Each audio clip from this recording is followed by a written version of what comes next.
I'm Dr. John Caputo, Professor of Communication and Leadership Studies and Communication Arts here at the University.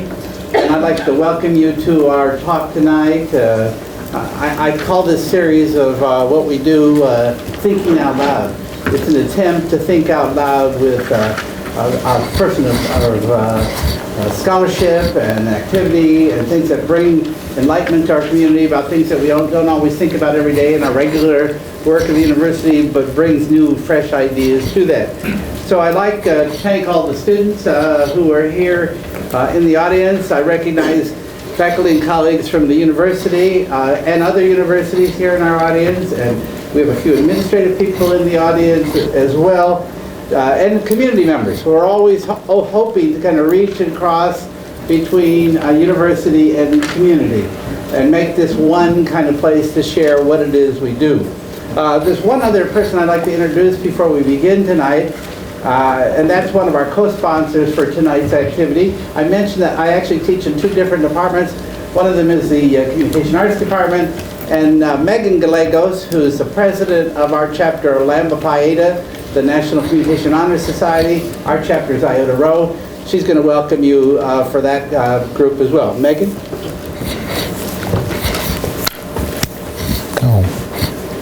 Well, hello everybody. As Dr. Caputo said, I'm Megan Gallegos. I'm the president of the Communications Honor Society here on campus. It's Iota Rho Lambda Pi Eta. I wanted to thank you all for coming tonight. It's so great to see a great turnout. I heard that there was going to be a turnout, so I'm glad to see that that was true. One of the things about Lambda Pi Eta, Iota Rho, is that we're really about scholarship and bringing more light to the field of communications, because after all, you can't have any information without communication.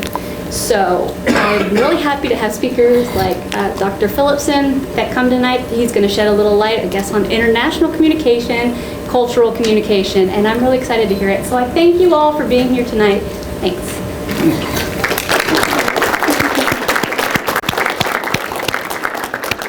I gave Megan's last name the Italian pronunciation, Gallegos, and she gave us the Spanish Gallegos. So I heard that. I remember that. Better remember it, too. This time forward. I never forget those kind of things. I represent the Master's Program in Communication and Leadership Studies that's been part of Gonzaga University since 2004. Just this past November, we were recognized as the most innovative master's program in communication among more than 8,000 universities around the world. Recognized for our concern for students, ethics, and global engagement, part of our innovation has been our annual visiting scholar in residence each spring. Gerry is our seventh and actually our second with a PhD in communication from Northwestern University. So they're doing something very good at Northwestern, those of you who are thinking of doctoral studies somewhere other than here. But he might invite you to come to UW too, so we don't know. But good work is going on there. I want to say a few words about Gerry, and tonight, set this up.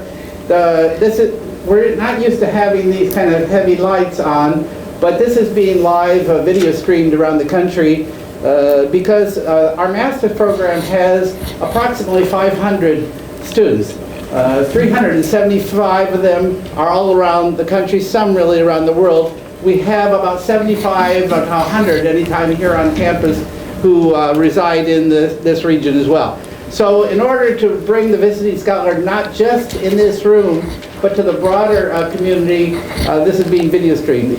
Also, it will be on the GU TV website, and if you want to get more of this at another time and come back and listen to it or share it with somebody else, it'll be there for you to access. I don't think we're doing iTunes U, but I can find out later exactly where the availability of this will go. Okay, at iTunes U. Welcome, just come in. So, I've known Gerry Phillipson for a long time. Somebody asked me today if we were good friends. I said, no. No, actually, I don't like him very much. No, I said, I know in the professional sense. We always say hello, we greet each other at meetings around time and say hi, but not in any personal way. Although 2 years ago, he was giving this talk. It's a very special talk, and I'll say more about it in a minute. But as I was sitting in the audience, this was at Hyatt, was it the Hyatt in San Diego, if I remember. Gerry was giving the Arnold lecture, which is a very distinguished lecture. A published book comes out of that lecture. And as he was going through where he was going in that discussion, so much of what he said resonated with my own experiences, resonated with my thoughts about communication, my thoughts about the discipline, my thoughts about how do you really come to understand others and then use that for the good. And so we studied down parallel paths, some very similar kind of things. And so it was that night that I thought, gee, I wonder if I could get, we really generally don't bring anybody from as close as Seattle as our visiting scholar. They come from very long distances, but we decided we would just go across the hill to that little school north of downtown Seattle, and Gerry said he would come. So that was like very precious and very special. Now, Gerry Phillipson has been a teacher, a researcher, and a scholar of communication studies for more than 40 years.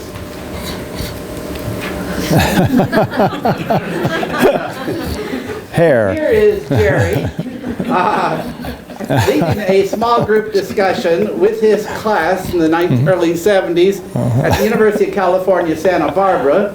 And he was ahead of his time with product placement.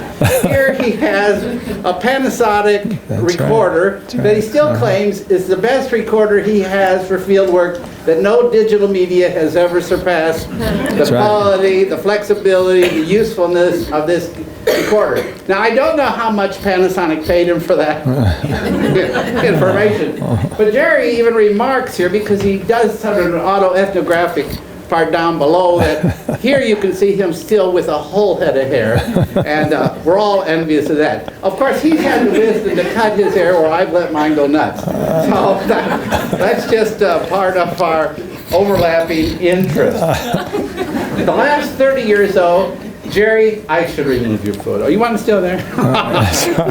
Reminisce for a while. Gerry has spent the last 30 years at the University of Washington, and during that time he has graduated more than 35 people with PhD degrees who teach and work in various fields of communication all around the country. His legacy is strong, great, and ongoing. So whatever I'm sharing with you tonight is not like, oh, this is old timers night. No, he's got great work going, good things going, and these students then are the legacy. And that's what we always talk about here. Our real attempt isn't just the right now, it's there. And part of that is the Jesuit tradition, that we're not too interested in what you're learning now, it's who you become. So how do you become? And so that this talk is a little bit about how do you and who do you become. Gerry began his academic studies in communication at the University of Denver, where he was on the debate team for 4 years, participating in those years in over 300 judge debates. This was always a competitive milieu in which you debated both sides of the year's debate topic, and thus it was a sustained education in looking at both or more sides of a question. That's the crucial part to that. He likes to think this made him an open-minded man.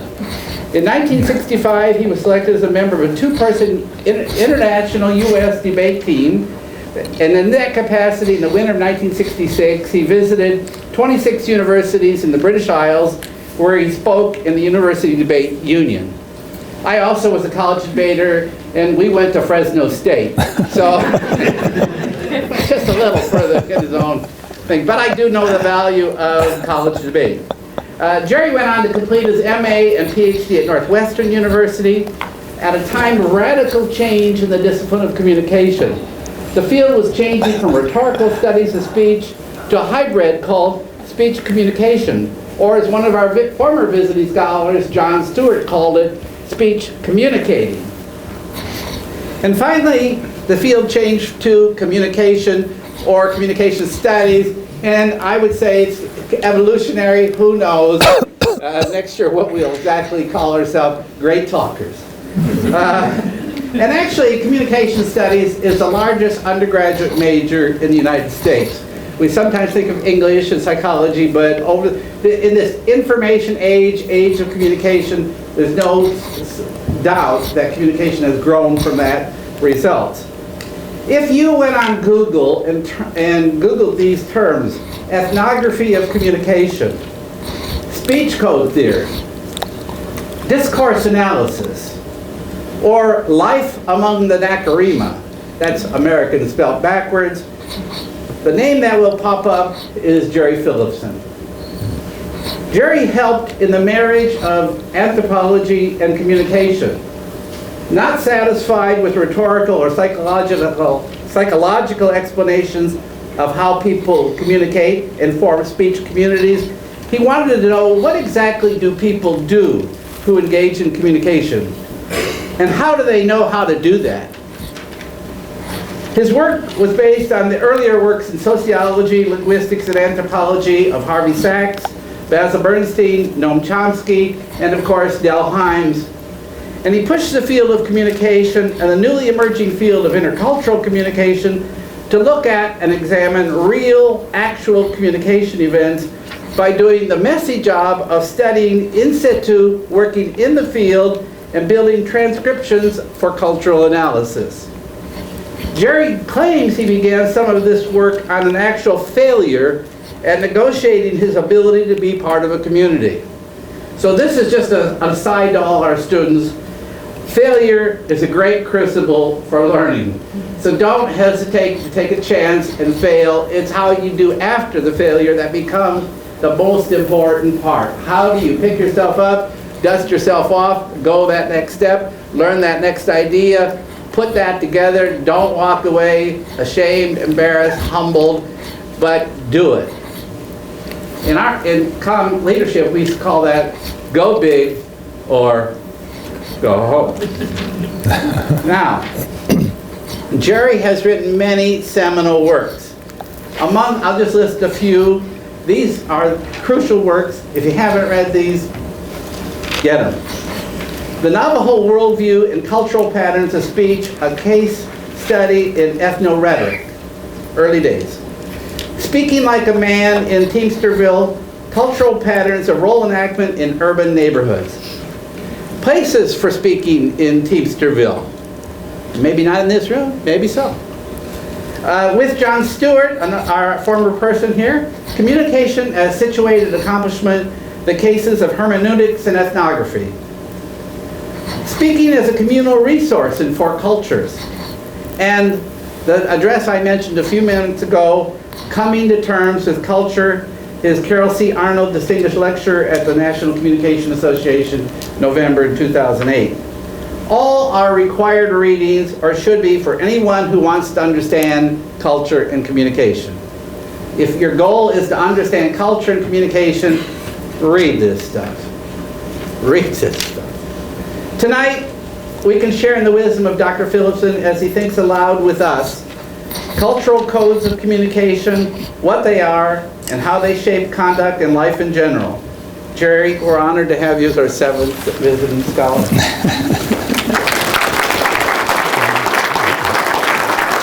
Thank you. That's a hard act to follow. Professor Caputo is the Walter J. Ong Professor of Communication, and Walter Ong is one of my intellectual heroes, and I think that you should be feel very good that you have such a good person to be the present holder of that chair and sustaining the long tradition of Walter Ong as a great educator and a brilliant scholar. Well, it's a pleasure for me to be in Spokane, and very nice to see all of you who are out here. My parents were married in Spokane in 1944 in the Davenport Hotel. My mother was living in Idaho. My father, recently released from the service, was living in Oregon. They knew a clergyman in Spokane. They met here. He performed the ceremony. They were married. Spent a few nights in the Davenport, drove to Portland, where they settled. I might have been conceived in the Davenport Hotel. I've done the math.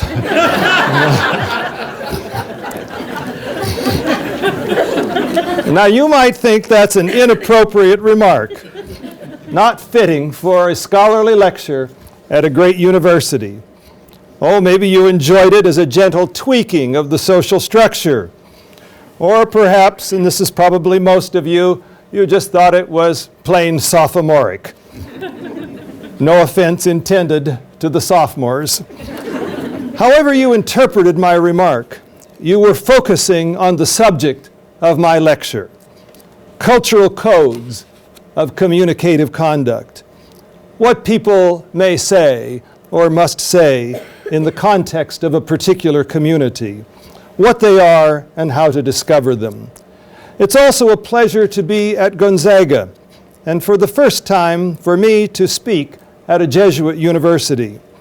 At any university, there are things one cannot say or speak about without the fear of saying the wrong thing. In my graduate class here at Gonzaga, a class in communication and leadership, I end the course with a brief session on Jesus as leader. And I suspect that if I did that at the University of Washington, there would be among my UW faculty colleagues some sneers, some raised eyebrows, and arched backs, so to speak. Presumably there are things you might say or ways you might speak that at a Jesuit university would be heard as untoward and inappropriate, and if so, what are they, one might wonder, and how would one find them out? I can say that in my earliest encounters with Jesuits, I found myself to be an opponent. As a high school debater in Portland, I attended debate tournaments that often included teams from Jesuit high school. These boys always made a relentless and rigorous attack on the adequacy of my arguments. It was always exhausting and unsettling to have to debate Jesuit high. I'll never forget those Jesuit-trained boys. So now I speak at a Jesuit university with a nationally ranked debate team. The GU website says for over 100 years, Gonzaga has supported intercollegiate debate as an integral part of Jesuit education. And I cheer, but should I be nervous? A newcomer such as I, wanting to know what one can say at a Jesuit university, could turn to what he knows. In this case, my first visit to a Catholic university, the University of Portland, in January of 1962. It was the annual State High School Drama Festival. I was there for 2 days. I made 3 ethnographic observations. 1, a lot of men in black wearing clerical garb. 2, everybody smoking. 3, I took a visit to the bookstore, and I forgot something here. I forgot my prop.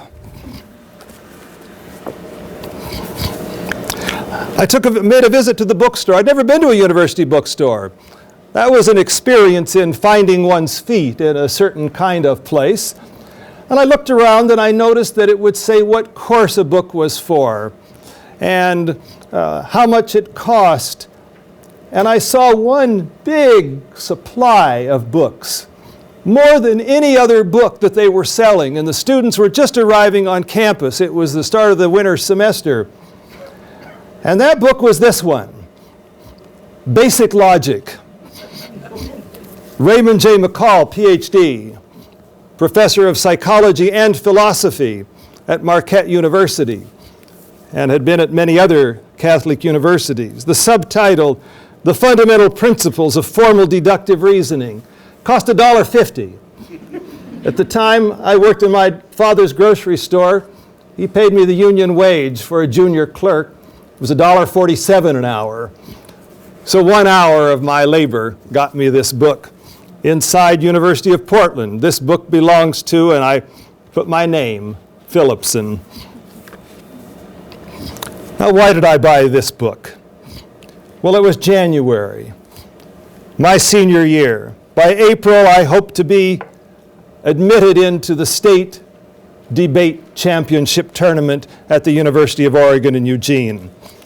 I knew that standing between me and state were the district qualifying finals, And I knew at the district qualifying finals I would have to go through Jesuit High.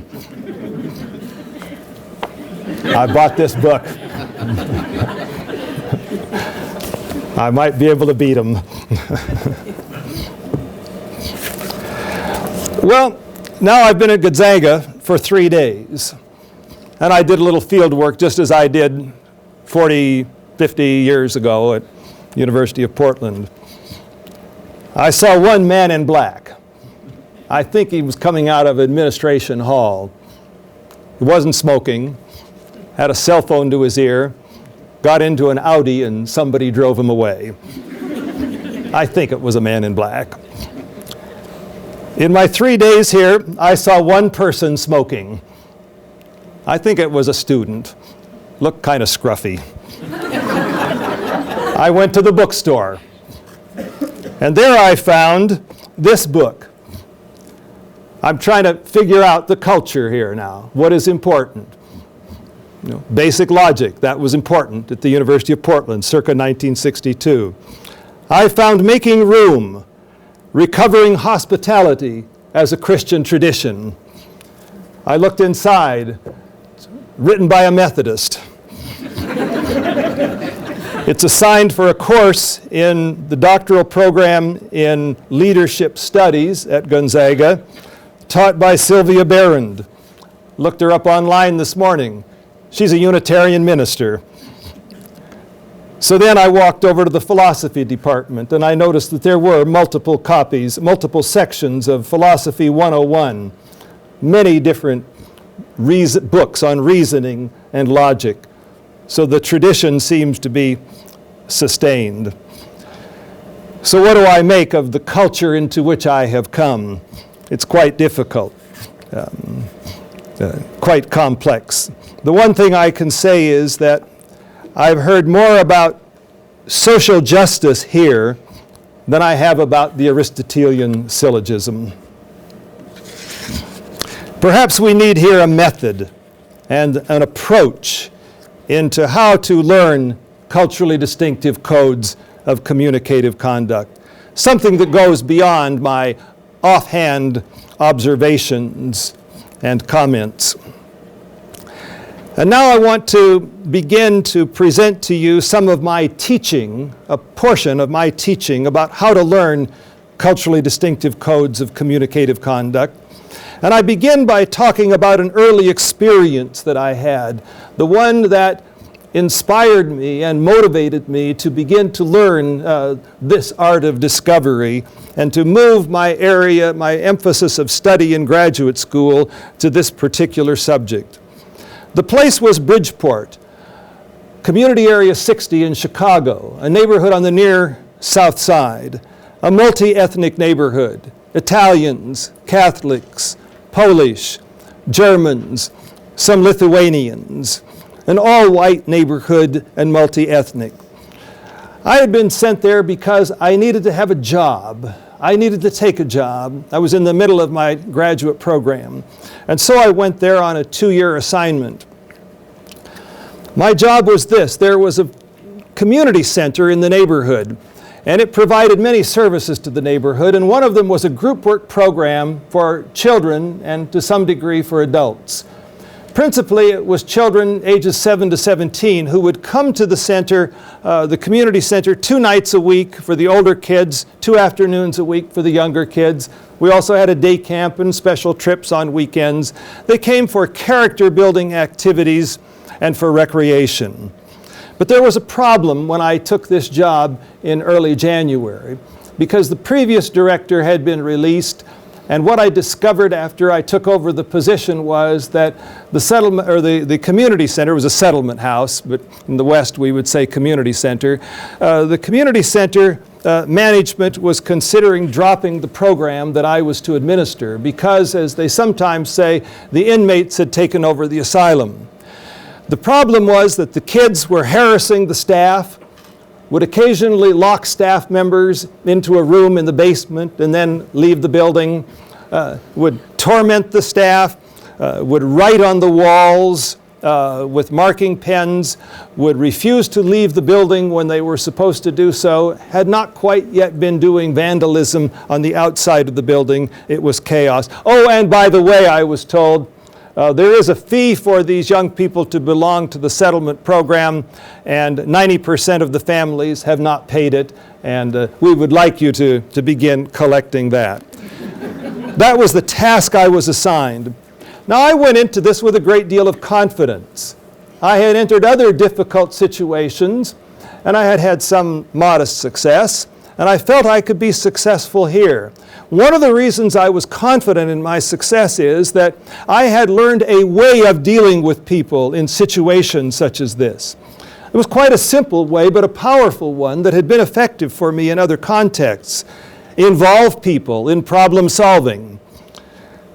Engage in dialogic communication with people and try to develop ways that you can work together collaboratively and cooperatively so as to achieve mutually agreeable outcomes and experiences.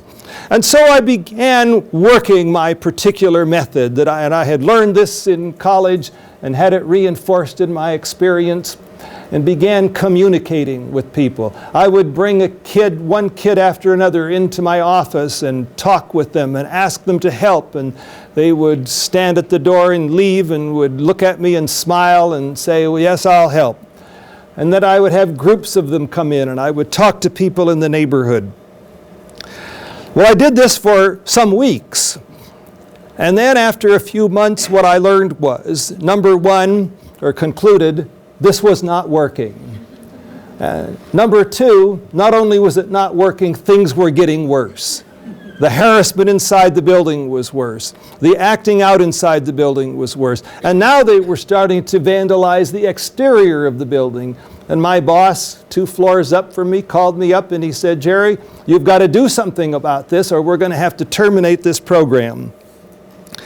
And I was quite upset. I defended my methods and so on and so forth. Adults from the neighborhood would come in and talk to me, and they would say, you're doing this wrong. This is what you need to do. You need to beat these kids.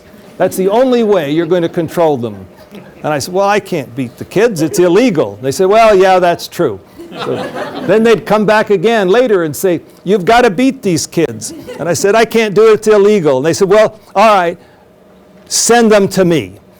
Send them to my hardware store. Send them here. I'll beat them. I have permission from their parents. This is what you've got to do to succeed here. Well, I saw some of the evidence on the bodies of some of the children that that's true, that that's what the parents would do. The final statement they made to me was, well, you must be a saint. So I had gone from somebody just simply acting out of legality now to somebody who had some divinely inspired mission, and that's why I was acting the way I was. The fact is that I had a code that I thought was a good code, that I thought was a valid code, a way of speaking, a way of communicating that I thought would work. One day I got off the bus and was walking the block or two from the bus stop to the community center, and I had one of those little conversations with myself. And I said, face it, you've failed. You have 2 courses of action you can take. You can admit failure and leave. Or you can admit failure and learn something. Leaving was not an option, as they say now. And so I decided I would try to learn something. And I set about to learn what I could learn very rapidly in that community, primarily by listening to the people who had talked to me.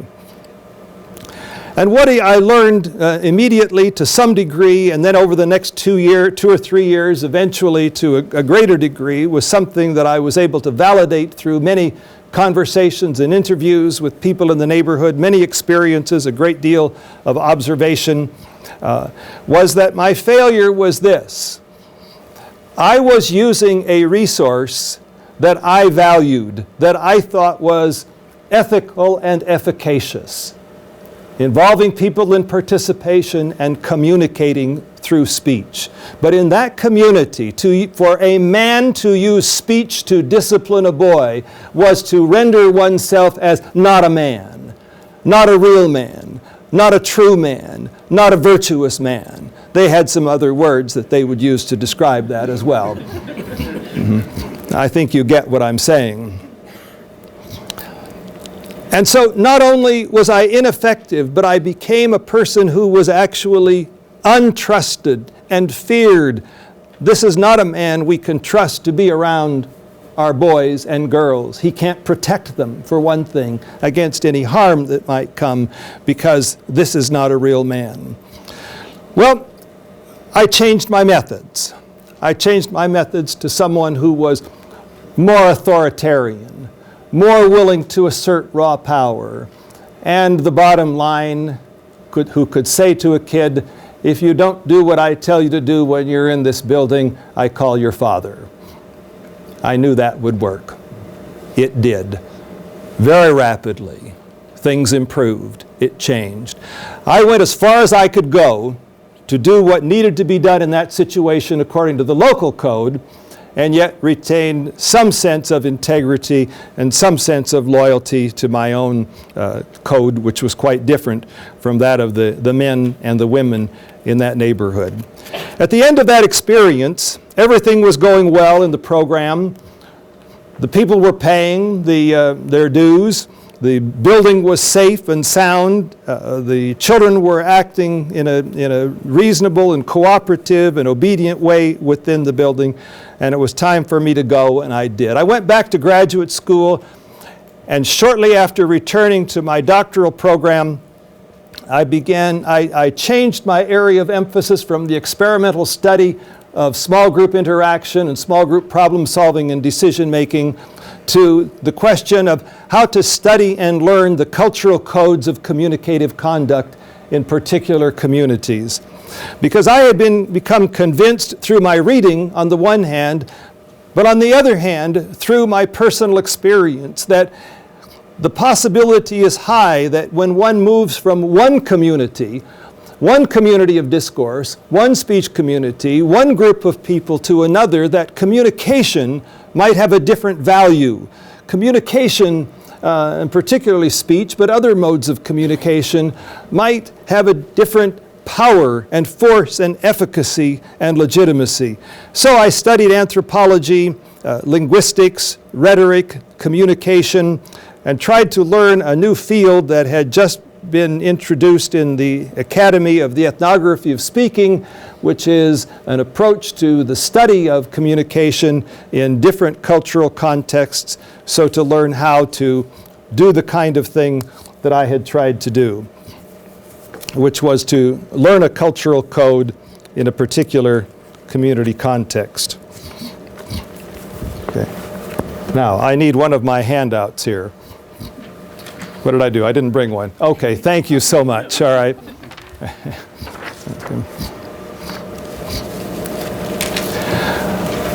Now, the problem with this being broadcast everywhere is my wife is watching this.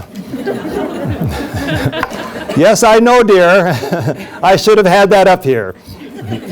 And while I've got you, I wanted to mention that, you know, I've got some shirts at the laundry. Now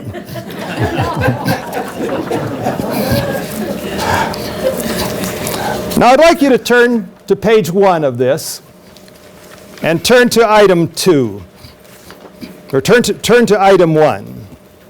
And I'll just briefly read this statement, written many years after I made the decision to specialize in the study of cultural codes of communicative conduct. This is a man, Amin Malouf. He is a Lebanese man and a Frenchman.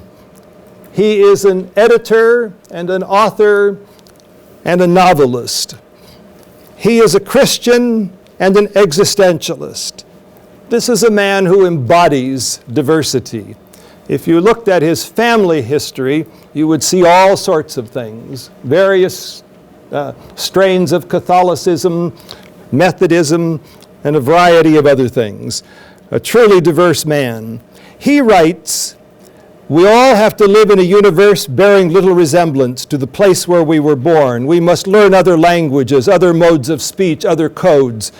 And we all have the feeling that our own identity, as we have conceived of it since we were children, is threatened.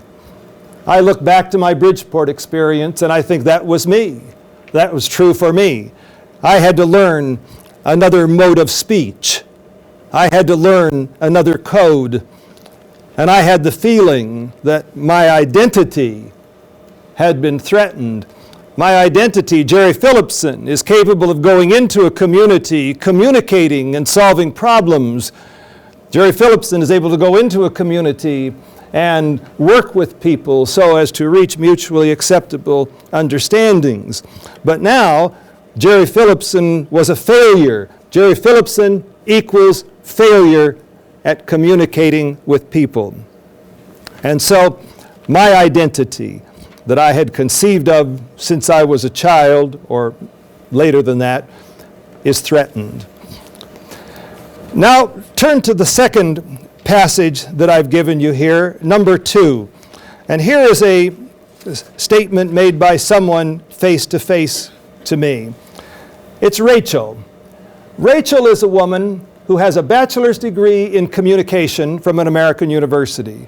She has a master's degree in communication from an American university. She has earned her living as a professional communicator in the United States. She has earned her living as a professional communicator in Italy, speaking Italian. She has earned her living as a professional communicator in Israel, speaking Hebrew. Now she's been in Seattle for about a year. When she's talking to me, she comes to my office and wants to talk about culture and communication in Seattle. And she says, people around here communicate differently than they do from the way they do where I come from. I can't put my finger on it. But whatever is going on here is not only perplexing, but unsettling as well. Not only perplexing, but unsettling. Literally, she's been unsettled. She's been moved from the part of the country that she knows and understands and loves to a different place. But she's also had a kind of a psychic and social unsettling, a kind of an identity crisis or fragmentation of her sense of coherence of her world, and she is indeed unsettled.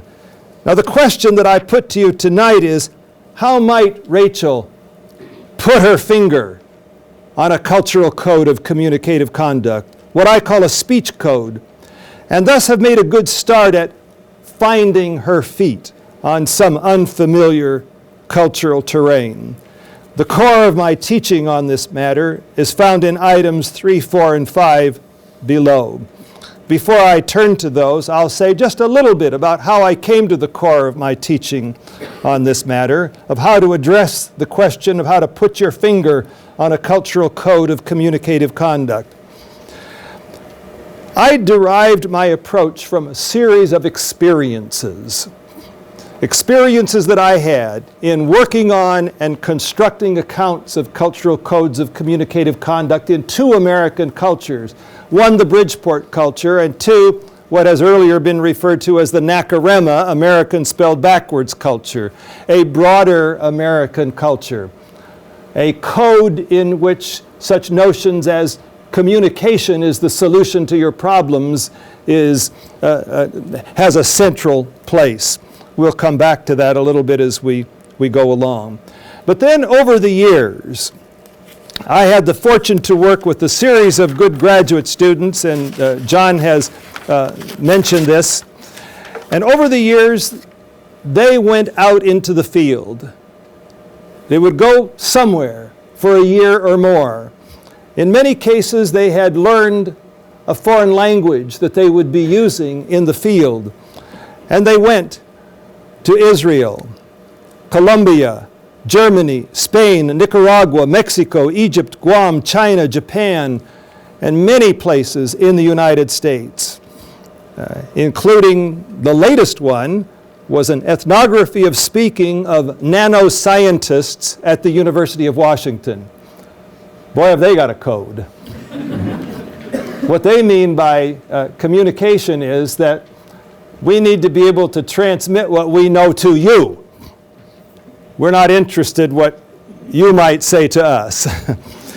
And I don't like to exaggerate things or oversimplify, but that is essentially true.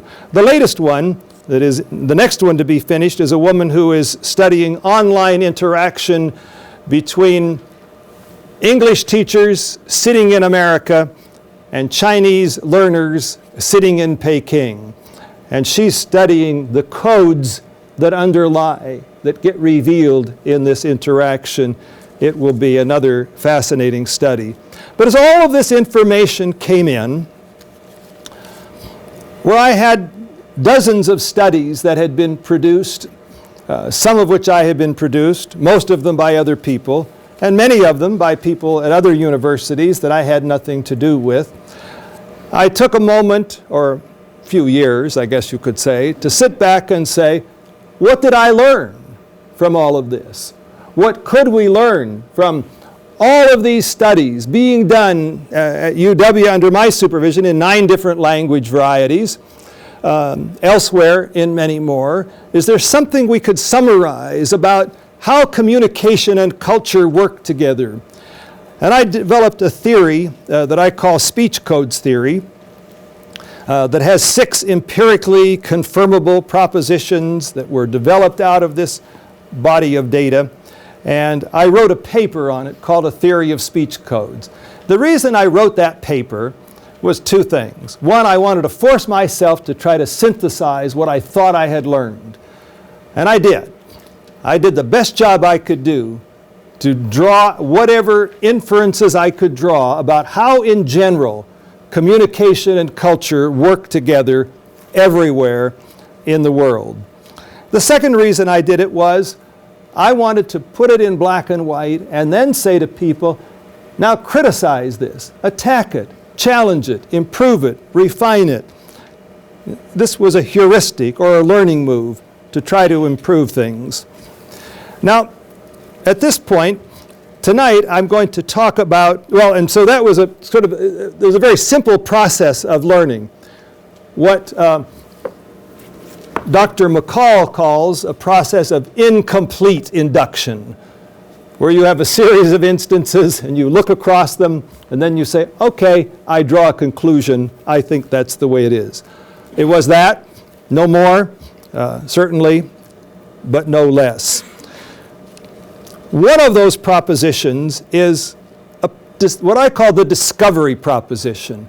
How do you discover a culturally distinctive code of communicative conduct? This is not an easy thing to do, but I think I've laid out a good way to start, and I'm going to focus on that tonight, and that'll be the focus of my, the instructive part of my lecture. I hope it's instructive. If you look down at proposition 4 of a speech codes theory proposition, it says the terms, rules, and premises of a speech code are inextricably woven into speaking itself. Now we can talk a little bit about what that means, but let me frame this a little bit. You're Rachel. How do you put your, something is perplexing. Your neighbor, the new place you're working, your organization, your spouse, your in-laws. They seem to be talking in some strange coded way. How do you put your finger on what that is?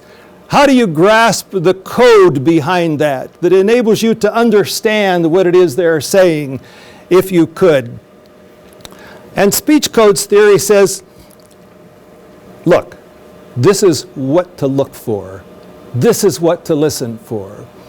And pretty soon this gets not easy, but it gets possible. There are, in a speech code, there are terms. There are certain words and symbols, certain things people think about, know about, conceive, certain notions. There are sort of rules in terms of what you might do and premises that about communicative conduct. Focus in on those. Now in just a moment, I'm going to give you examples and we're going to work through some things from the back of the page. But let me just briefly define each of those three key words from that proposition. Terms. And I take my definition from Dr. McCall. A term is a word or a group of words which expresses verbally a concept or a simple apprehension. A group of words or a word that expresses some concept. For example, he says walking. Okay. The second concept that we have here, I'll skip one and say, and I'm in number 4 on page 1, the premises of a speech code. A premise is a sentence or statement which expresses truth or falsity. Again, I take that from McCall. For example, justice is a virtue. Truth is good for the intellect. Now let's look at a couple of pieces of discourse or speech from people and see if we can get some examples of these things. First of all, look at number 1 on page 2. Here is a 13-year-old girl in a detention center for youths who have committed violent acts. She's from the inner city of Philadelphia, and this is brought to us by not Eliza Anderson, but Elijah Anderson, a man who has done extensive study of the code of the streets in Philadelphia. This is what she says to him in an interview while she's in the detention center. To get people to leave you alone, you gotta fight. Talking doesn't always get you out of stuff. Now let's look at this in terms of the terms. What are the words that are designating a concept? We see at least fight, talking, stuff. You remember me talking about Teamsterville, Bridgeport. Talking didn't work. Talking didn't work.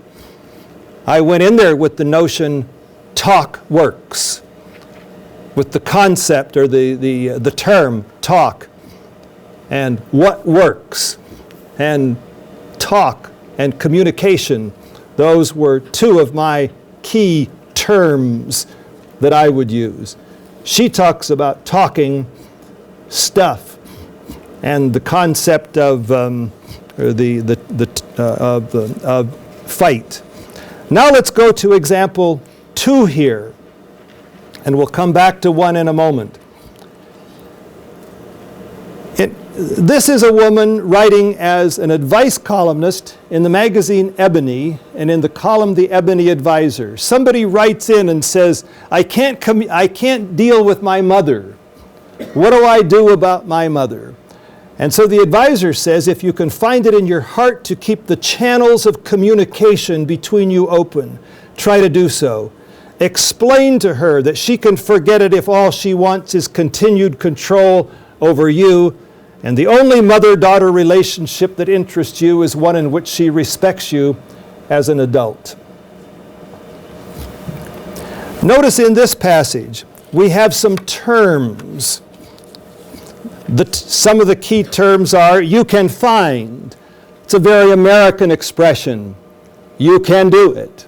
And she's saying, maybe you can find. The little American coding, a little Nakarima coding in there. You can find. Heart. Where do things come from? From the individual's heart, a very Nakarima notion. Heart could be a synonym for courage that would come from the French word for heart. Individual courage to act, to do things. What you need is courage. What you need is to be an individual who can act, who can find in their heart. And then we come to the great term of the age, communication. Communication, try to keep the channels of communication between you open. How do you solve problems? How do you accomplish things? This is a Nakarima statement, Nakarima codings. Communication is a powerful resource. Turn to that. She might have said pray. She might have said work harder. She might have said try to please your mother. She might have said always be faithful to your mother. But she says channels of communication. And then, what a Nakarima statement here. Explain to her that she can forget it all. that she can forget it if all she wants is continued control over you. And the only mother-daughter relationship that interests you is one in which she respects you as an adult. Now, if you look at the word relationship in the American College Dictionary, it says that it's a tie based on blood or kinship. How do you break a tie based on blood or kinship? You can't do it. But when the Nakarema use relationship in the 2000 version of the American College Dictionary, puts a bunch of other stuff in there, a bunch of psychological terms of the feeling that you have between each other and so forth. But 40 or 50 years ago, relationship meant a tie of blood or kinship. You can't break that. You can't reject that. You can't do anything about it. But now this Nakarema woman is being told, you can negotiate the relationship. You can bargain about the relationship. You can change the relationship. An incomprehensible statement if made in the languages of many other cultures, perhaps most of the other cultures of the world as we know it now. Now, if we look at these two passages, we can also see some premises. Quite simply, for number one, to get people to leave you alone, you gotta fight. When I went to Bridgeport, if you want people to cooperate with you, you gotta communicate. But this woman, this girl, has lived on the streets of Philadelphia among very tough circumstances. She doesn't talk about communication much. She doesn't talk about talking except in a negative way. Her world, and if we are to understand her world and her cultural codes of communicative conduct, we need to know her terms, understand it on her terms. We need to know her premises, and one of hers is to get people to leave you alone. You got to fight. Leave you alone is an objective for her. Fight is the way you get people to leave you alone. Talking won't work. If we look at the second, number 2 item, the key underlying premise in there is communication is necessary for a relationship. And in all of I've dealt with hundreds of utterances, contemporary Nakarema utterances that include the words communication and relationship. In all of those, communication always means not transmission of information from a sender to a receiver, as the dictionary would say, and as many textbooks would say, but what communications means is close, open, supportive, negotiative, dialogic speech. And this is the premise that is underlying the advice given in the Ebony Advisor in this passage. And again, I could display hundreds of such passages where the core premise of the Nakarema Code, or one of the core ones, communication is necessary for a relationship. It wasn't what it was in Teamsterville, but it is in many of the circles in which most of us find ourselves. One day, I came home from a hard day at work, chalk lung, difficult students, went to the dinner table. My children were then 12, 14, and 16. I sat down, the dinner was served, and I said, as perhaps only a father will be allowed to do, even sometimes a Nakarema father, maybe not, I said, well, we prayed, I have to say that.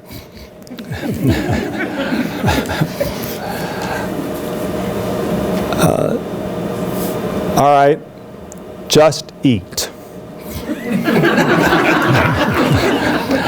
Don't anyone say a word.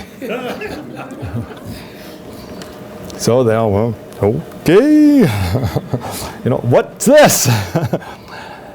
And so they didn't, and we ate. And I left the table, and they left the table. My wife came down the hall, and she said, if you don't communicate with your children, they won't like you. Well, now that's a Nakarema statement. I don't think that's true, frankly. I think there are many people who love their parents, love their fathers, talk to them daily as adults, even though their father wasn't communicative. That's my opinion. I think you could, if you hunted for it, And you might have to dig a little bit because people would be reluctant to say it, but I think you would find that there are many people whose fathers were not communicative and they loved them and liked them very much. But as a Nakarima theorist, she was absolutely right. That's true to the Nakarima Code. If you aren't communicative with your children, they won't like you. Now in Teamsterville, somebody might say, what's with this liking me? I want obedience from my child. You know, the premise breaks down. At least it broke down in the Bridgeport at circa 1980 when I was, or 1970, 72, when I was studying that. Now those are some examples of two of the terms from my key proposition, term and premise. Now let's go to rule, and I'm going to ask you to go to number 3 on page 2. An East German woman after the reunification of Germany moved to the west of Germany and took a job in a clinic. It was a speech and hearing clinic, speech therapy. When her new colleagues in the clinic informed her shortly after she had begun working there that they would say "du" to her, she was horrified. Now, if you know anything about German, and I only know a little bit, you know that the simple version is they have two ways of saying you, "du" and "sie." "Du" is the informal, "sie" is the formal. Spanish be "tu" and "usted," and it's a little more complicated than that. French, it's "tu" and "vous." In most of the Asian languages, it gets much more intricate and complicated and interesting than that. But in almost every world language, of the thousands of languages in the world, almost every society has sustained two ways of saying you. The analog for those of you like me who are just monolingual Americans, the analogy could be, do you say, "Hello, Gerry," or do you say, "Hello, Professor Phillipson"? One is more intimate, less formal. One is more formal, perhaps more power-oriented, status-oriented, or whatever. So here we have this East German woman. Now you might picture this East German woman as sort of beyond middle age, sort of stuffy, very conservative, but I know this German woman. If you saw her, you would say, "Whoa, edgy, dressed in black." Not clerical garb, dressed in black. I don't think she had ear piercings the last I saw her, but she could. You just look at her and say, wow, sophistication. And if you listen to her, you say sophistication, very liberal. But here she is, they come in and they say, well, it's as if you're in your job 2 days, a colleague comes in equal to you in the organizational structure and says, I'm going to call you Joan instead of Mrs. Jones. And you sit there and you are horrified. That's what this woman said. I'm horrified. Let's go to number 4 here. A Chinese woman who was a graduate student at an American university wrote a letter to her major professor addressing him by first name. She wrote that she was uncomfortable using this form, but because she wanted to pay him a compliment, she felt that she had to address him in that way. This is a complicated one. So it would take us more time than we have to dig into this. But it's the reverse of the other one, in that she makes this decision to move off of the more formal to the more informal because she thinks it's culturally required. And she writes, if I were to do this in my own language to a Chinese professor and my Chinese friends would observe me, they would be horrified. This would be a great offense, and I couldn't do it. But if I'm addressing you in English, I've got to do it this way. You know, a fascinating little account. And this was a woman in the process of getting a PhD in communication. Now let's look at rule, which I define as a prescription or proscription for conduct, what you must do, must or must not do. For example, you must not say to your wife, pick up my laundry. And especially to a large crowd of people, And especially if it's being broadcast, as they say, to thousands. They might not still be listening. That could be a rule. Now I know this is going to cost me a pair of shoes. So there are ways of dealing with violations. But just two examples of rules here with items 3 and 4. Address coworkers with do. Do not address your professor with FN or first name. So those are some examples. Now we've looked at terms, premises, and rules. We've looked very briefly and fairly superficially at some examples. Now, please put away or fold back, or no, just keep it on the page number 2, what you're looking at. Let's take just a little break.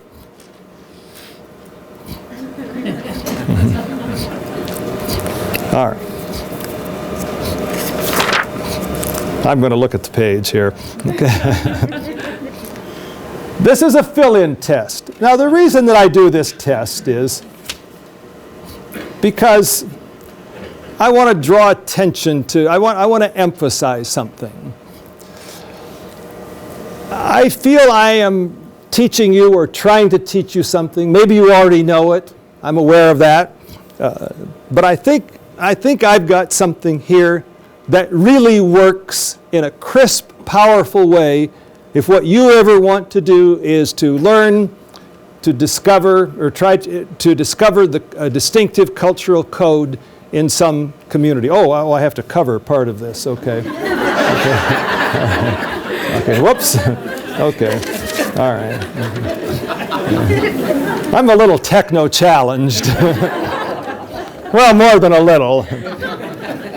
My favorite technology is the one I'm using, speech. All right. It didn't always serve me well, as you've heard. But I want to draw attention. It would be very easy to skip over this and to say, well, he didn't really say very much, or he didn't really give us anything of value, or he doesn't really have anything to say with his theory.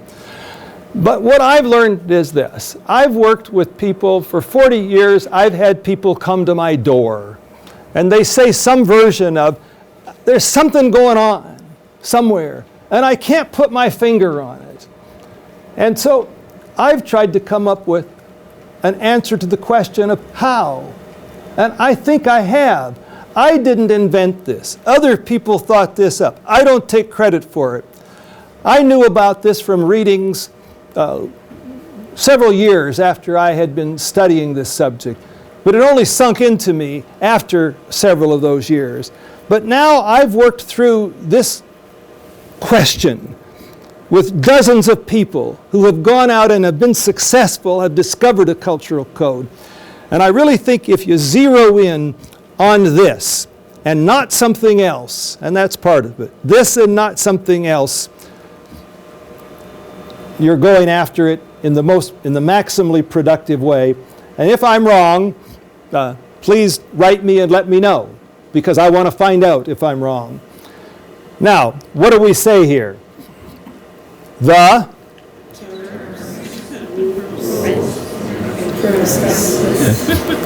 of a speech code are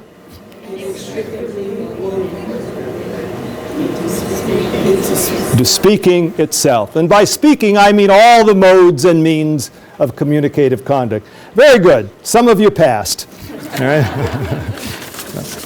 All right. Just a little bit of fun. Well, sort of fun. Depends on your sense of fun.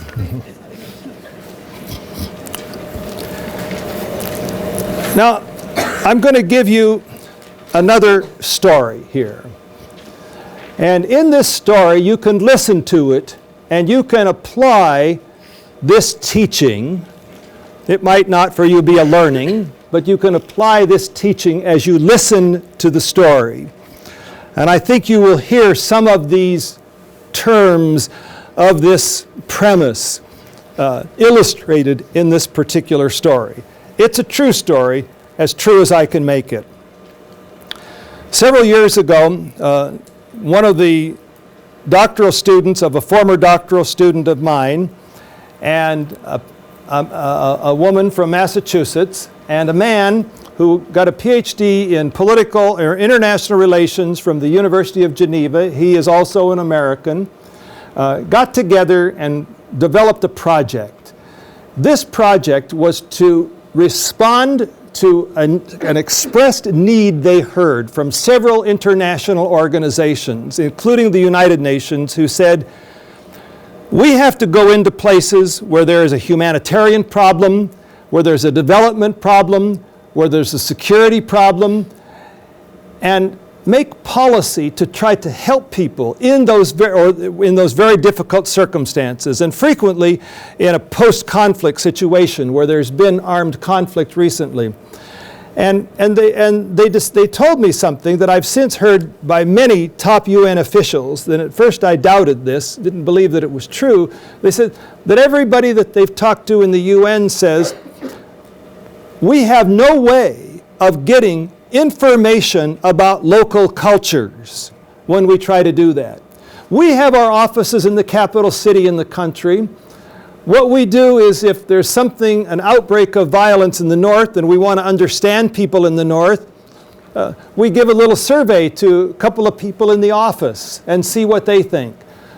They had no way of getting on-the-ground information, no way of getting information where people are finding their feet in some unfamiliar cultural terrain. And so these two people spent the next 4 years, most of which they were unpaid, trying to develop and sell to the United Nations and some other organizations, principally the United Nations, a methodology for going into cultures in these very difficult circumstances and rapidly gaining valuable cultural knowledge that could be used for people trying to assist development, security, and humanitarian efforts.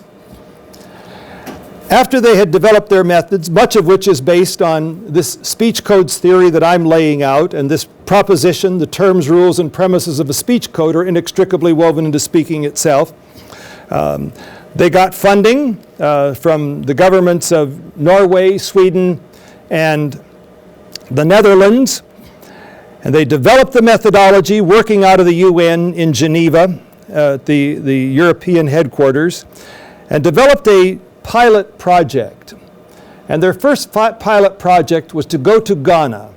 And they went to the north of Ghana because in the north of Ghana, they had recently experienced armed conflict between tribes or branches of a tribe over the question of a kingship succession.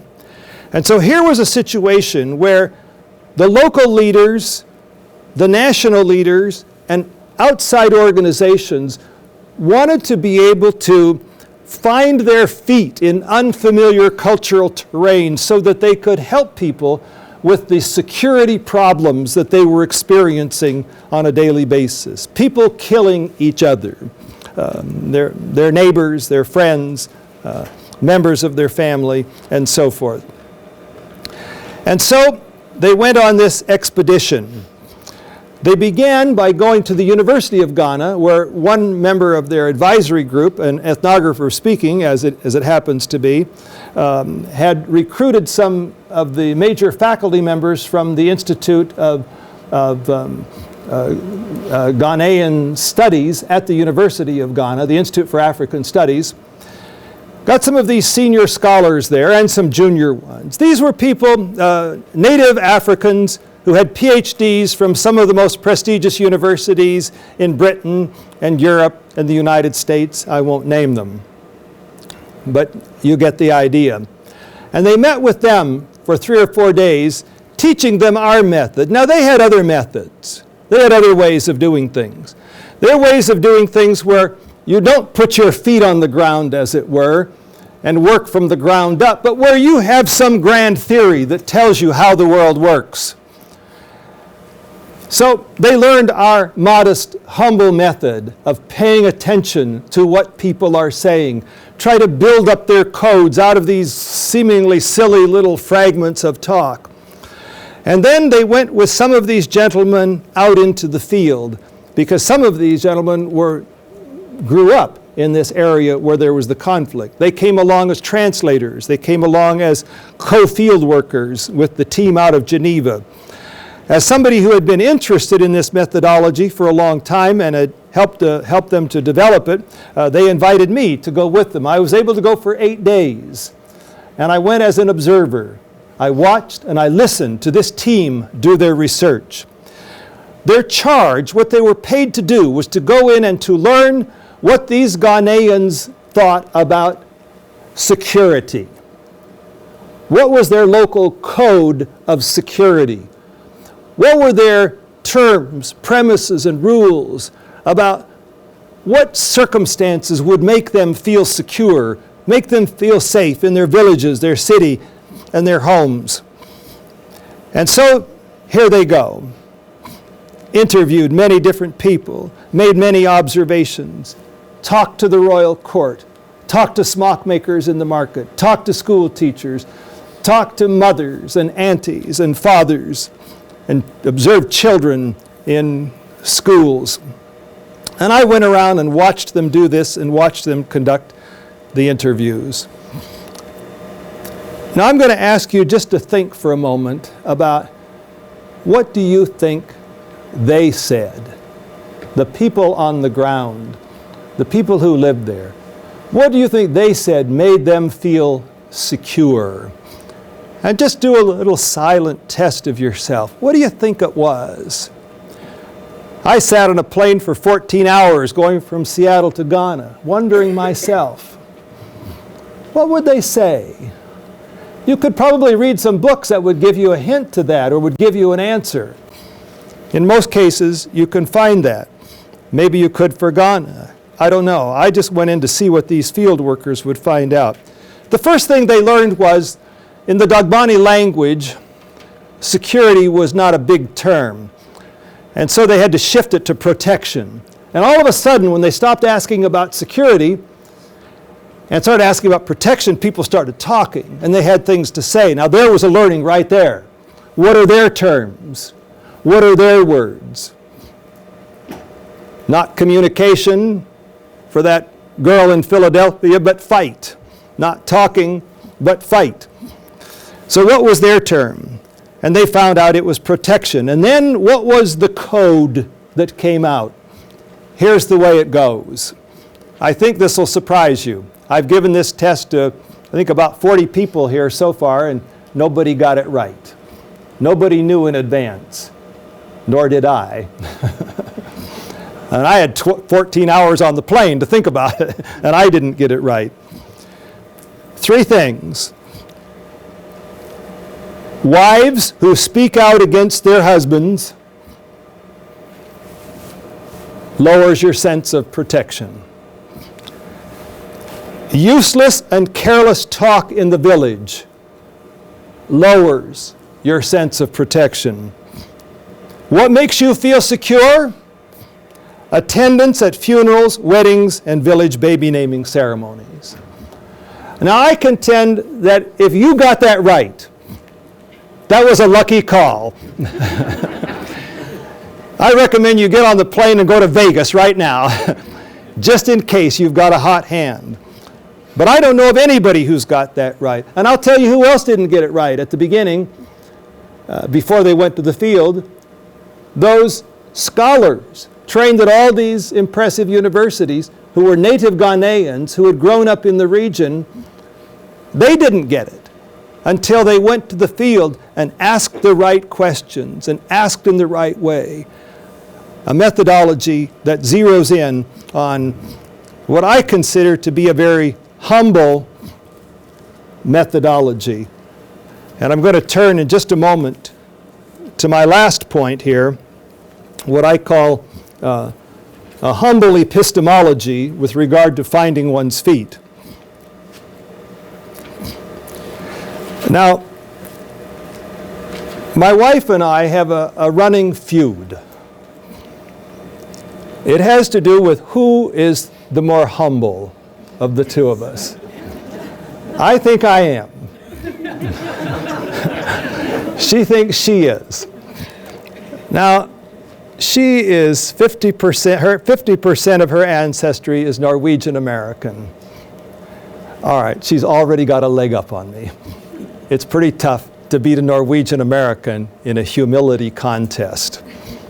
I think I've figured it out though. And recently I said to her, you know this whole humility thing. She says, you're not going to go into that again, are you? Hello, dear. And I said, yeah, and here it is. I concede. Now stop and think about that. She said, well, wait a minute. All right, this is a conundrum. I just threw that in for fun. But I've tried to develop a notion, my own little spin of methodology. We had a meeting at the University of Washington a couple weeks ago, and I was one of a select group of 1,000 faculty who were invited to come in and give their opinions about the future of the university. Well, I can tell you're impressed. I'm sure it was a random sample. And we were all sitting around, well, what's the big thing the University of Washington should be doing? And the president was there, and one of her 30 vice presidents and vice provosts, and each of whom has a big staff and so forth. Not a little bit administratively top-heavy. And so they were all giving, of course, everybody said, sustainability. We got to do that. And of course, I mean, who could object to sustainability? And there were a few others that they said, interdisciplinarity. And I said, please. We've had commissions on that for 30 years. Let's just do interdisciplinary studies and not have a commission on it. That's just my opinion. You didn't come to hear that. And I said, how about a course at the University of Washington called Humble Epistemology? Now, most of the people sitting at the table, or all of their day's work is paid for by the federal government and research projects and so forth, and they all just looked at me and, what planet are you from? Bridgeport.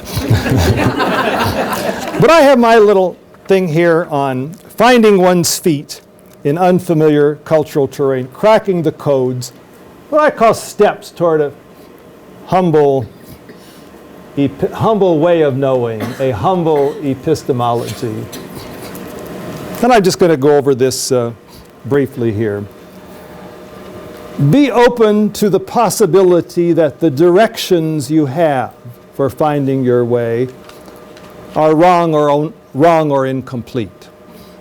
Now, I believe that people should believe in what they believe and stand up for it. One of the things that I try to do in a doctoral orals, in which I'm a committee member and not the chair of the committee, is I try to get the student to say they recant something they've written. And that's very hard to do. And if they did, I wouldn't do it if I didn't think they were going to pass anyway. If they did, I wouldn't vote against them. If they'd say, no, I have to take that back. But I like to push them on that. And it's always impressive to me when under this kind of attack, you might think of it, the student holds their ground. They keep their feet planted right where they are. They don't move. And so I admire and respect that. And I think other members of doctoral committees do too.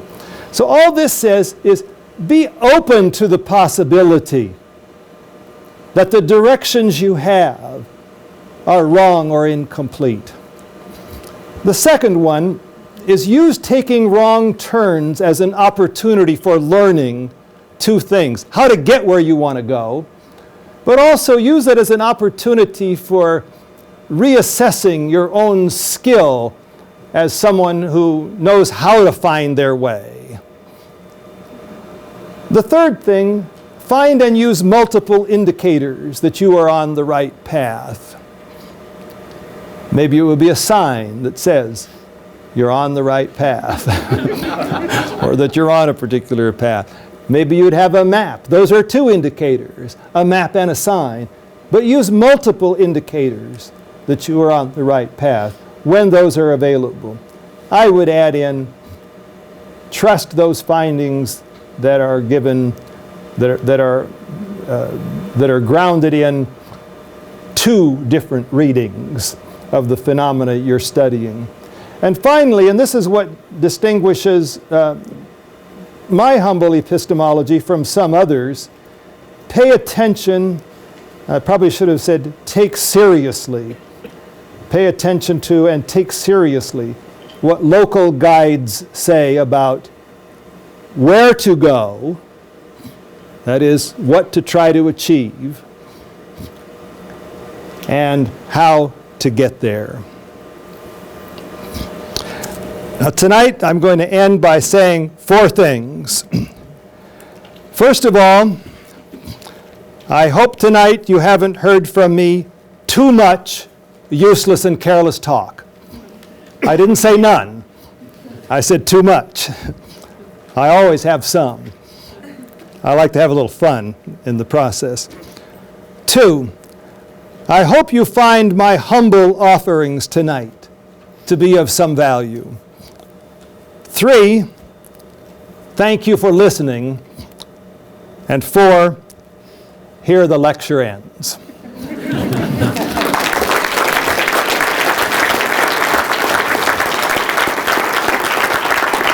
And do you do questions? Yeah, we'll take the questions. Okay, all right. We'll open it up to questions.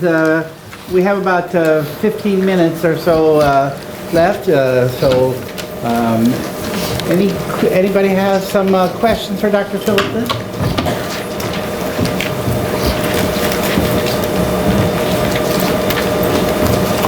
Oh, okay. Oh, here's one and two. All right. Oh, I was interested in your field work with the scientists. Yeah. So the communication was one way. Yeah. And I'm also interested that you didn't do a PowerPoint presentation. Yeah. And I wonder if you have anything to say about that. You know, this is the way scientific talks go. Yeah. Yeah. With PowerPoint presentations. Yeah. Mm-hmm. It's become increasingly the case in the last decade or so. Yes. Do you have any observations? Yes. Well, let me first of all talk about the scientist study, and that was the doctoral dissertation that I supervised, and that was a woman who spent 4 to 5 years full-time hanging around with, working for, studying with nanoscientists at the University of Washington. She's not a natural scientist herself, or even a social scientist by most definitions. I insisted that she take a graduate course in nanoscience, which she did. That was part of her method of learning to do that. And she passed. I think she got a B. And, but boy, I give her credit for hanging in there and doing it. But she did many small studies of the nanoscientists, many interviews, observations at conferences outside of Seattle and in Seattle, staff meetings in Seattle and so forth, graduate students, faculty, etc. So she really immersed herself in the culture of the nanoscientists. And what she was able to find is this, and she used this method of these terms that they have, and particularly when they would talk about communication, what does that mean? And it was striking to me. She didn't set out in any way to do a number on these nanoscientists. You know, she wasn't, my methodology, I really push students not to be critical. You know, I mean, they can do that as citizens and they can do that at something else, but when they're in my shop, we're being descriptive. But it came out in such a way that many people would criticize it, in that this very strong sense that if only people listen to us better, it would be good. And even in interdisciplinary studies, you know, yes, interdisciplinary would be good so those other disciplines would understand us. But never this sense of what could we take from another discipline. No, maybe they don't need that. I don't know. I'm not in a position to judge, but that was it. In terms of the PowerPoint, well, I've done PowerPoint, and sometimes I do PowerPoint. I'm not part of the anti-PowerPoint movement, you know, and there is one. but I like the way I do things. And I've gone to classroom practice now where I don't use an overhead, I don't use PowerPoint, but I hand out a 2-page thing like I handed out today to everybody and say, you know, you don't need lecture notes, you've got this. I want you to become fully engaged. In a way, I'm not all that Walter Ong would want, but I'm inspired by him, the radically oral classroom. And I've tried to make a slight shift to that. I've seen many wonderful PowerPoint presentations. I work in a department and a university that are technologically off the charts. And every time I see a faculty member at the University of Washington, and there's no exception to this, it includes those whose PhD research specialty is new technologies, they fumble with the PowerPoint presentation. I mean, just getting it started. I don't, you know, for one. So, you know, I don't know if I'm right or wrong. Maybe it's just that I don't want to do it.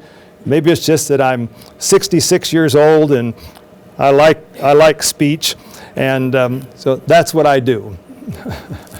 Paul's actually a former student of Walter Ong. So. Oh, is that right? Yeah. Uh-huh.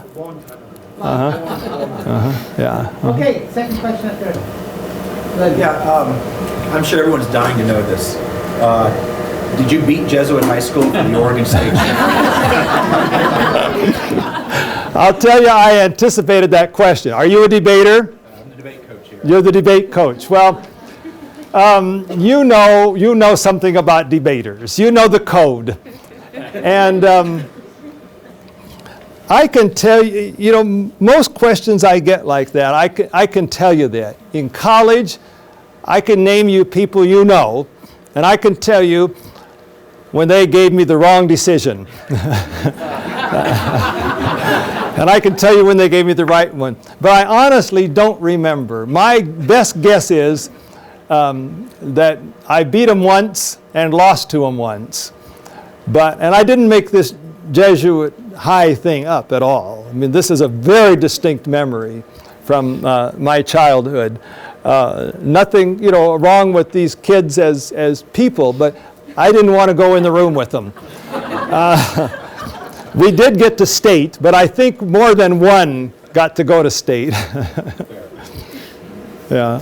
Okay, other questions? Yes, 3, 4. I was thinking about the story that you told, going into Ghana and Yeah. cracking the code Yeah. to give some humanitarian aid, and thinking about how say the World Health Organization has to respond to a crisis outbreak in a village in Southeast Asia that they've never Yeah, been to, and they have to get in the right away. They have limited funding. Do you have like a truncated way to figure out what the most impactful message would be, the best way to deliver a message in a situation? Yeah, I think I can answer that, and I'm not sure. And follow up if you choose to, or whatever. And this might be responsive. We don't know in advance, nor can we figure out from afar the right message for the kind of work that we're doing and trying to facilitate and do. What we have, I think, is a method that would enable us to find that once we're on the ground, once we are literally walking around and figuratively walking around. And so we could never go in with our PowerPoint message, nor could we give a feed for that message from Geneva, let's say. But I do think we have a very good, or they have, I mean, they've developed, I kind of identify with it, so I say we. I think they have a very good way of going in. I think that the hardest thing would be to physically get in and get to be where you're on the ground and able to talk to people. That's a very complicated matter. But once they're in, they would start literally walking around and talking to people and eliciting in any way they could the kind of talk that would lead people to express their terms, premises, and rules about whatever it is they were trying to work with, whatever domain of activity they were trying to work with. In our case, it's been security most of the time. So I hope that's responsive. Well, I guess, so there's no way for you to say, this disease is spreading really rapidly and we want to forewarn people, we need to get that information out there within the next couple of days, or it's delayed. We don't have the time to get people into that village, and we know it's different than this village. Well, I think that if your question is, what would the message be? What medium would it go on? What would the content of the message be? What language would it be presented in? I think the answer is no, we wouldn't know that ahead. We would have to discover it. And if we thought we knew the answer, we wouldn't trust that. We'd say no. Or if somebody else can do that, that's fine. And maybe other people can. I wouldn't say they can't. But what I have observed and what I've heard, mainly heard from people who do that sort of thing for a living, is they don't know to whom to turn. And one of the things that a lot of former high-level UN officials want, as well as a lot of present middle grade, people with PhDs but who aren't in big administrative positions, they want this. They want the capacity to do that, and they don't feel that they have it. Okay, any questions? I was wondering about, I'm trying to contextualize this in business, and I work as a consultant. And, when I'm getting involved in a situation, I have a motive. That is the reason that I'm engaged in that situation, whether it be to get business, whether it be to create a network, all of that. And like, for instance, I'm working with a domestic violence shelter in Oakland, and the people I'm working with primarily are African American and the consultant I'm working with. And I've had all kinds of issues, and just working through the way we do business and how they're interpreting what I'm doing, etc. And so my question is, does this process change based upon your motivation? Do you have to pull back from your motivation in order to understand, from a descriptive standpoint? And how do you maintain your sense of self when the culture that you're dealing with is overwhelming and almost feels violated? Yeah. Well, those are tough questions, and with regard to I'll try to separate this into two things that I think I heard two separate questions. One, would you operate the same way everywhere? I think was a question. Did I get that right? I'm just kind of trying to, like I said, I know that there's different reasons for being in any situation. Okay, whatever your reason. Methodology change based upon your motivation. Yeah, okay. Oh, yeah, okay, yeah. Not everybody, but depending on your motivation, would you use the same thing? Now, I haven't thought about that. So I'd want to think about that before I gave any kind of firm answer. My disposition is to say no, that the basic investigative stance that I am advocating and that I push and try to teach and try to get people to use, in both for inquiry and policy reasons, is the stance that I've described. And I might change, it might be that the domain we're talking about, security versus communication, or legalities versus communication, or something like that, a specialized way of going in and doing it. But the notion of going in, walking around, I know that doesn't sound very highfalutin, but walking around literally and figuratively, asking people questions, and getting answers in any way you can, and getting, whether they're in the formal response to your question or otherwise, and zeroing in on however it is the people involved are expressing their notion of what is problematic and their notion of what is the possible and their notion of how to do something, their strategy for do something, to take that seriously, to pay attention to that and take it very seriously.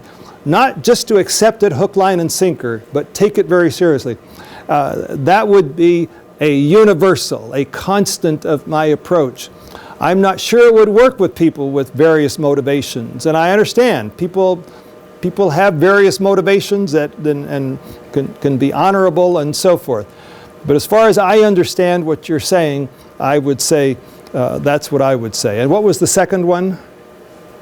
Well, sometimes, like for instance, in the situation I'm explaining, I'm really Oh yeah, in a yeah, posture yeah. of humility, Yeah.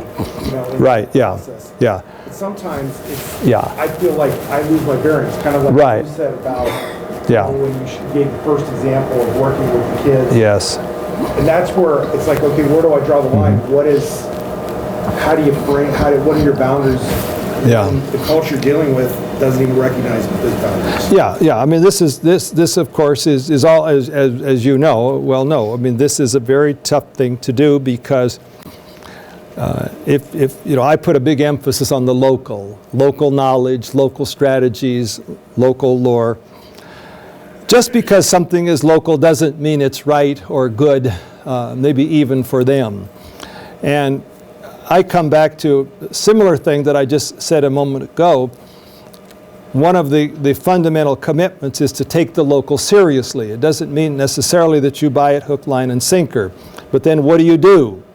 Well, I think this is a situational thing, that you have to weigh this in the individual situation. I don't think I have a decision-making calculus by which I can, could recommend. I can simply say that in my own experience, what I have tried to do, what I have recommended to people, what I have seen them do, is to try to look at the situation, look at what will work in that situation, try to find that version of it that would work with which you could live and maintain some semblance, some degree of your integrity. I don't know anything more than just to say that. And part of the reason that, I think there are schemes for being more sophisticated, more sophistic in your ethical reasoning.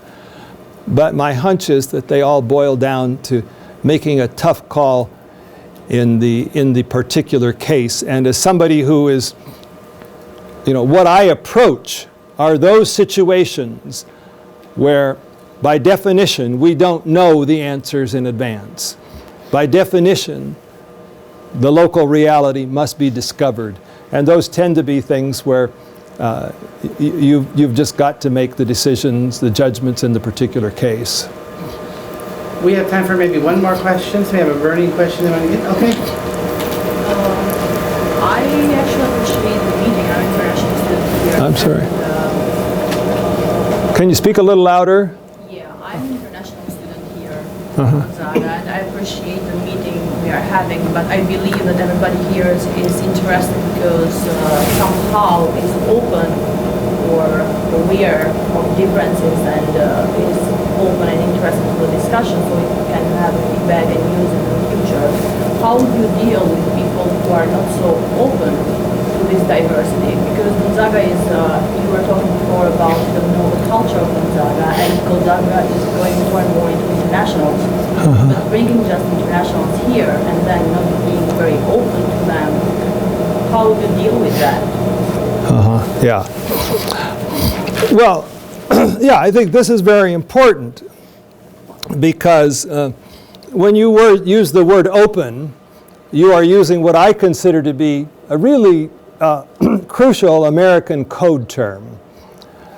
And when I say it's an American code term, I mean that isn't necessarily part of everybody's code. And so it's very easy for us to get caught up in situations where we think about these things through the Nakarema code lens or Nakarema code ears, and openness, of course, we take for granted that's openness. And communication we take for granted, and negotiation and so forth. But I think what I hear as your implication is that I think it's quite right, and you might know this better than I, that there are places in the world, this is not the code. That's not what people think is in their interests, or not what they think is the right thing to do. And there's a point at which the only thing I can say is that, well, I'd say a couple of things. That I think it's important for Americans and other Westerners who are inserting themselves in locales where that code or that type of code is not understood or is rejected or there's something else in its place. It's very important for them, one, to have an awareness that they come with a code, just as I did to Teamsville. I came with a code, and to be aware that it is your code and that it is a code. It's not necessarily something built into you by your genetics or something else. There are other possibilities. I think that's one thing. After that, it's kind of like what I said to this other gentleman. Then people have to kind of figure out what they're willing to accommodate, what they're willing to deal with. Let me just give a quick example. Is it all right just to take a few minutes here? Okay. One of the things that the group that I'm working with in Geneva, one of the things they've been asked to do is to go into villages and conduct programs where child soldiers have given up their guns or had them taken away, and design programs for integrating those child soldiers into a community. Well, one thing that I've heard people say is, well, okay, we go into the community, we rent a room, we put up photographs of the people who are joining the program, we put up signboards about the program. And my reaction to that is, only do that if you have done a lot of cultural research, because those seemingly innocuous or harmful or constructive acts might be very dangerous to the people who are involved. Even bringing the kid into the program might be very dangerous. You don't know. It very likely is in those situations.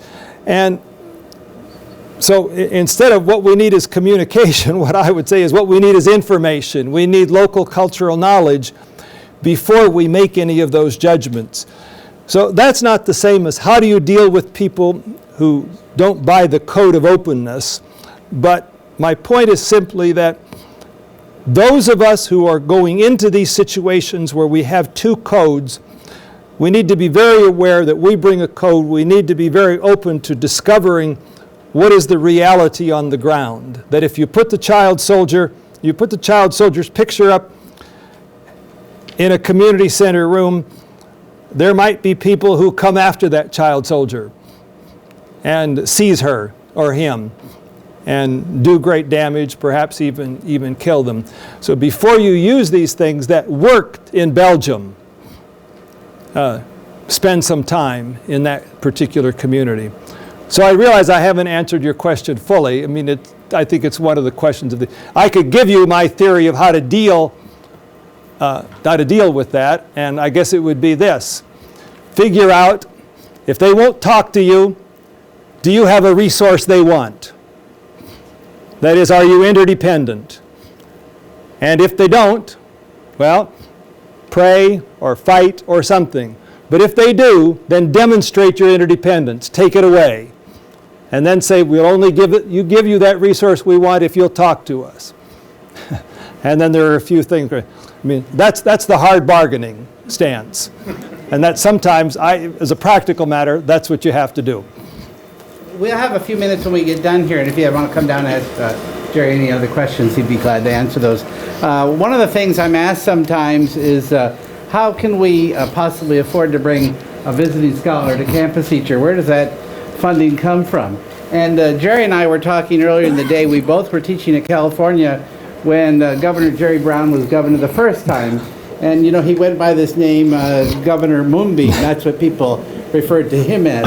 And at one time, we were both teaching in the California system. I was at a state university, Gerry was at UC Santa Barbara. And he announced there would be no raises for faculty, but that's okay because faculty are paid with psychic dollars. But the rewards of working with those students is all that we need. Well, I'm going to go Governor Moonbeam one better.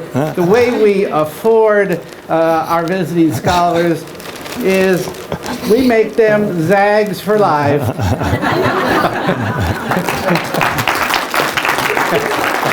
Thank you. Thank you.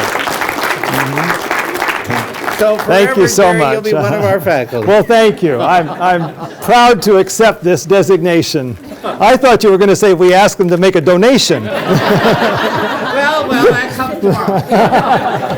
Thank you very much, everybody, for coming. Thank you, Gerry.